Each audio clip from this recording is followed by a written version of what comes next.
안녕하세요. 네, 반갑습니다.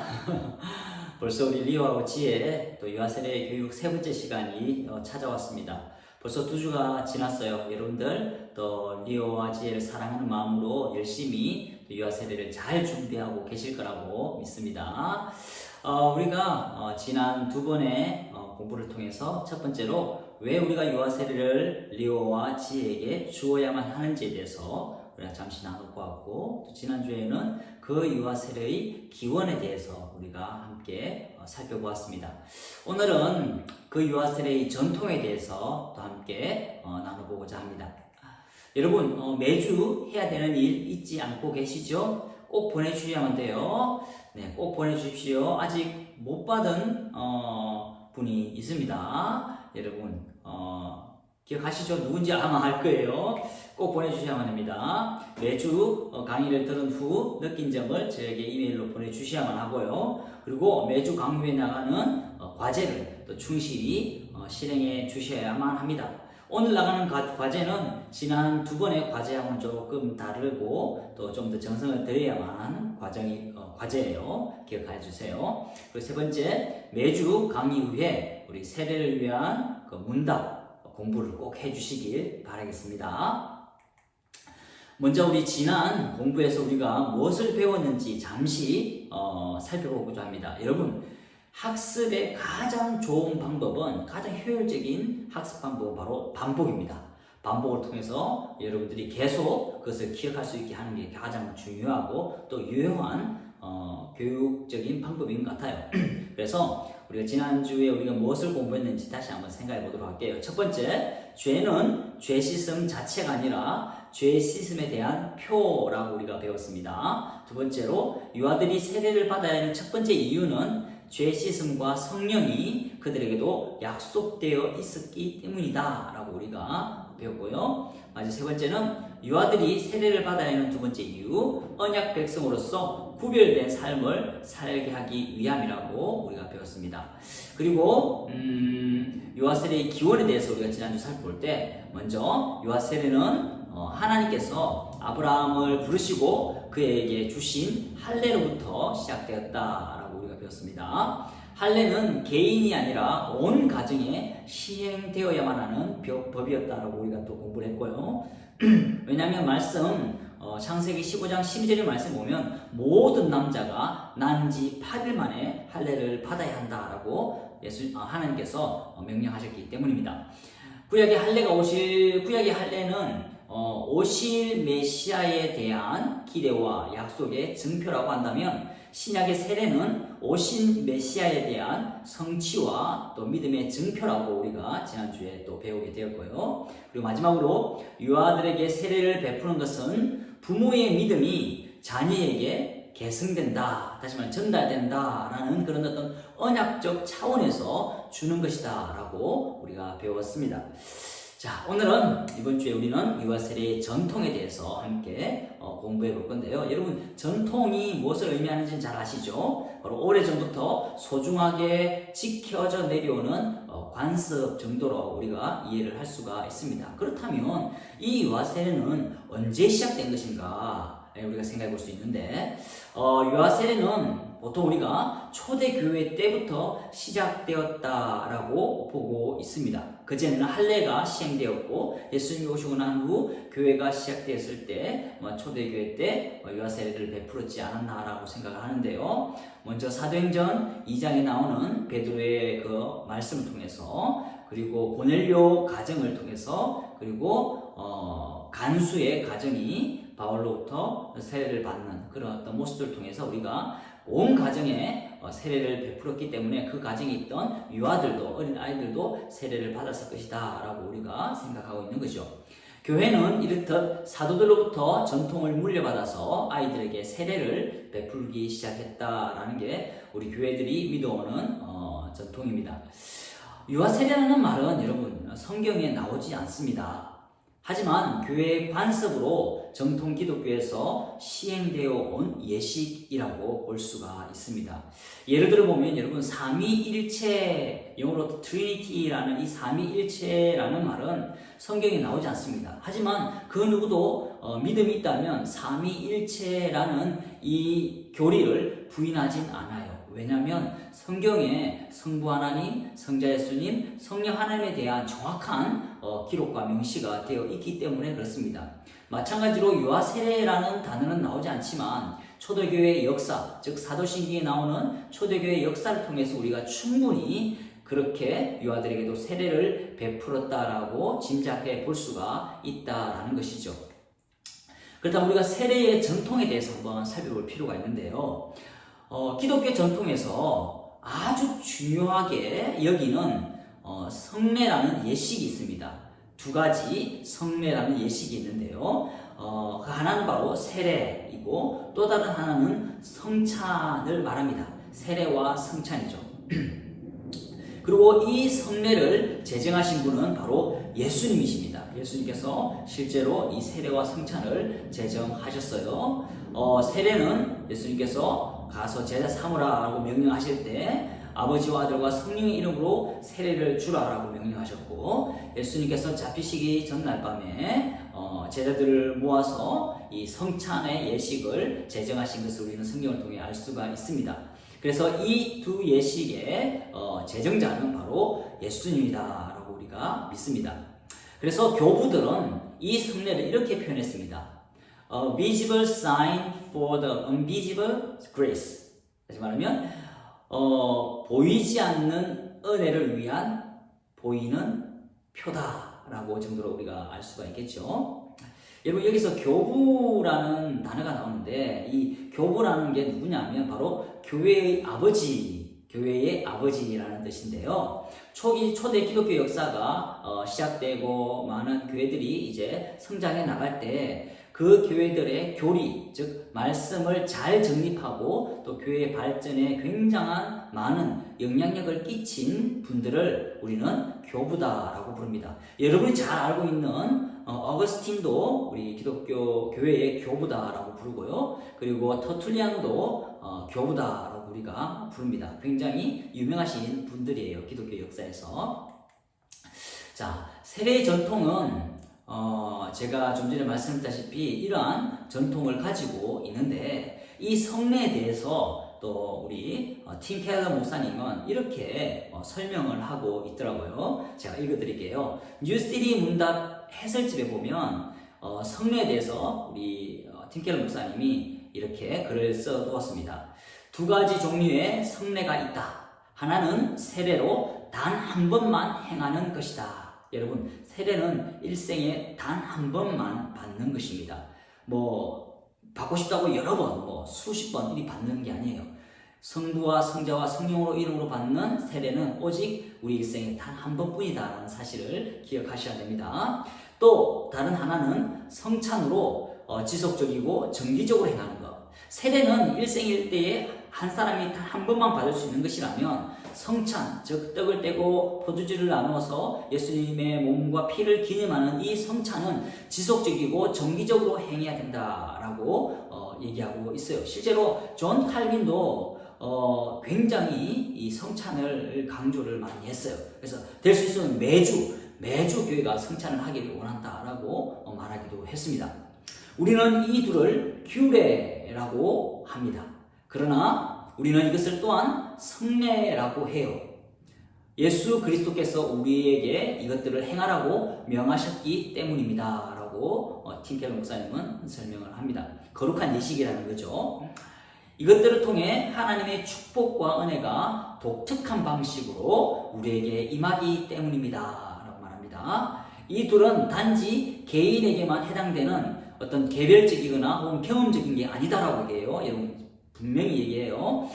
개별적이거나 경험적인 게 아닙니다. 성례는, 세례는요. 우리는 반드시 한 공동체의 구성원으로 존재하며 세례와 성찬은 우리가 그 언약의 공동체, 즉 예수께 속한 사람들 안에 있음을 보여주는 예식이다라고 팀 켈러 목사님은 그 책에서 설명을 하고 있습니다.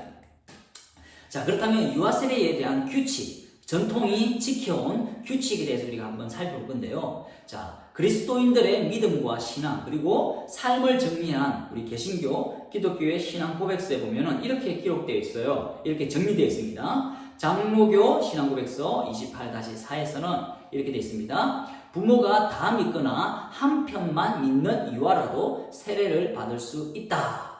그리고 대요리 문답 166문에는 양편 혹은 한편이 그리스도에게 신앙과 순종을 고백하는 부모의 자녀들은 언약 안에 있으므로 세례를 베풀 수 있다 라고 되어 있고요. 마지막으로 헌법적 규칙 제2장에는 유아 세례 문답 후보자는 2세 미만으로 하고 부모 중 1인 그리고 그 1인이 무흠 입교인이어야 한다라고 되어 있습니다. 자, 여러분 여기서 강조되고 있는 게 뭔가요?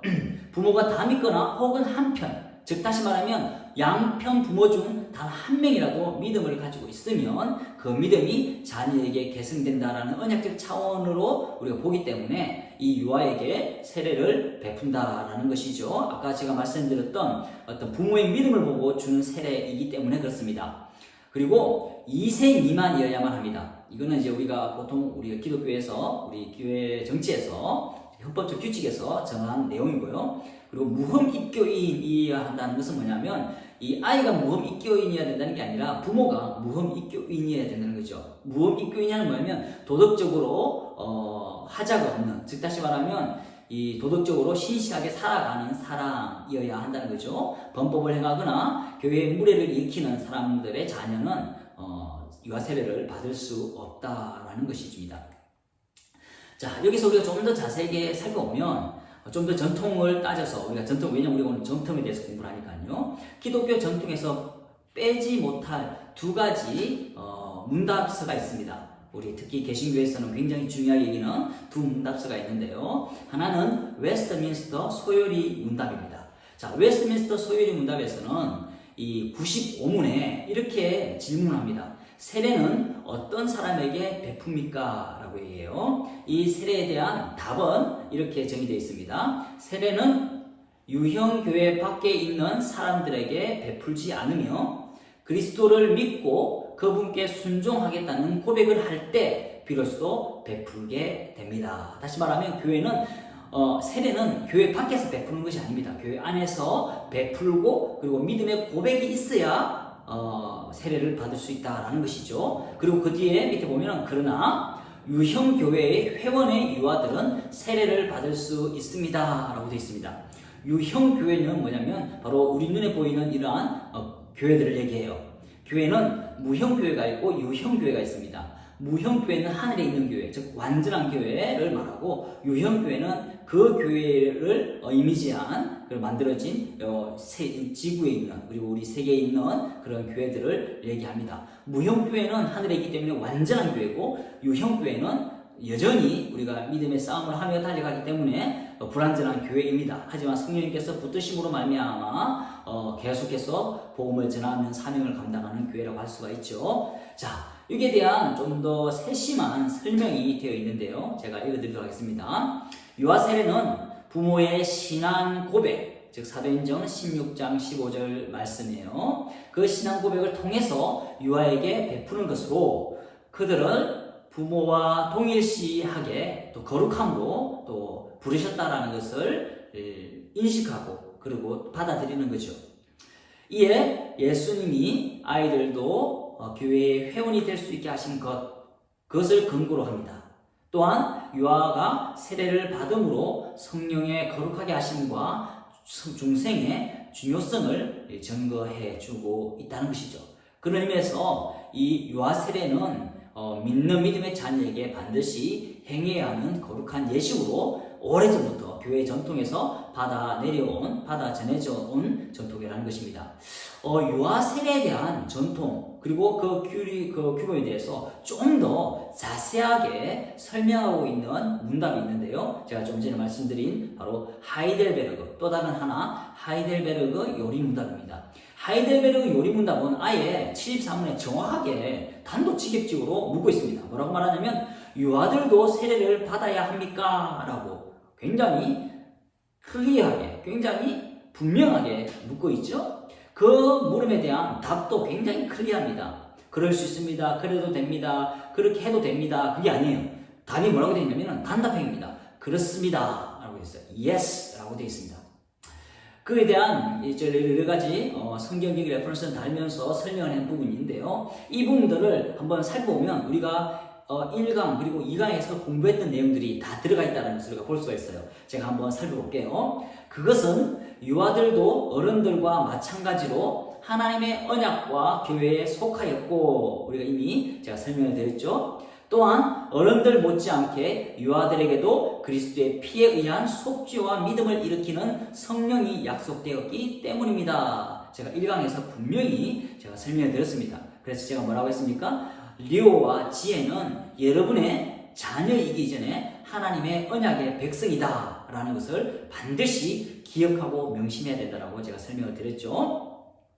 그러므로 유아들도 언약의 표인 세례를 통하여 그리스도의 교회에 연합되고 불신자의 자녀와 구별되어야 합니다. 제가 설명드렸습니다. 구별성을 위해서 유아 세례를 베푼다라는 거 말입니다.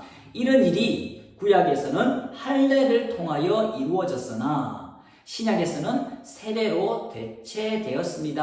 라고 하이델베르그 요리문답 제73문은 그리고 그 13문에 대한 답은 이렇게 정의를 하고 있습니다. 이러한 교회 전통에서 보아서, 이 교회 전통을 보아서 여러분도 아시겠지만 유아 세례는 갑자기 생겨난 예식이 아니라는 것입니다. 교회가 세워지고 교회에 많은 그리스도인들이 이제 세워지고 세례를 베풀 때에 함께 베풀어졌던 귀한 예식이 바로 유아 세례라는 것을 우리는 충분히 이해할 수가 있고 또 인식할 수가 있는 것이죠.